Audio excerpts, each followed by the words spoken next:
While Dr. William Adukrow is lauding the stringent efforts by the Ministry of Public Health in the fight against the prevailing global health challenge, he, however, believes that adequate enforcement of the curfew regulations is sadly lacking.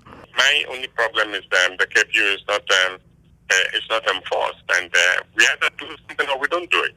And if we do it and we do it well, we are able to cut down the transmission early and cut it effectively. But if we don't, then this is going to go for a long time.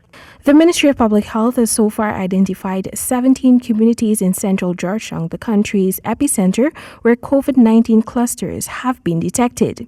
Adukrow, when questioned on whether restricting movement in these areas could prove effective in helping to alleviate local transmission, again alluded to the need for ensuring compliance of the curfew measures.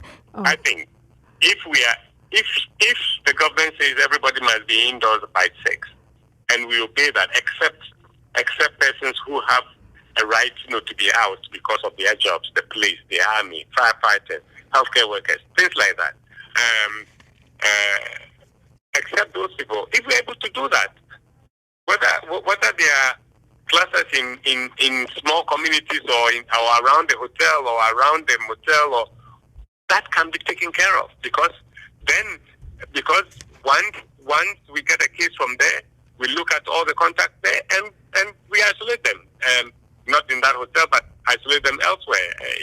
If they test positive, or quarantine them in an institution. So if we go by the measures alone, we should be able to contain whether we see clusters in particular areas. He suggested that where massive COVID-19 clusters are identified in a particular area, efforts should be streamlined to provide increased health education to those residents. And even as the COVID-19 curve continues its upward trajectory, is a total lockdown something that Guyana could see in the near future? I think a total lockdown may not be necessary if we can police what we presently have. So what do I mean? If we can make sure that persons who have to be indoors are indoors and the curfew works, I think that alone goes a long way. Guyana is now slated to maintain its partial lockdown restriction up to June 3 as a means of curtailing the spread of COVID-19.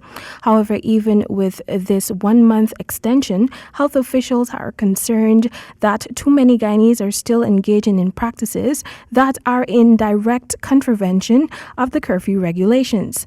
The public health regulation stipulates that anyone who fails to comply with any of these measures commits an offense under Section 152 of the Public Health Ordinance and is liable on summary conviction to the penalty under that section. Temika Rodney reporting for the HGB Nightly News.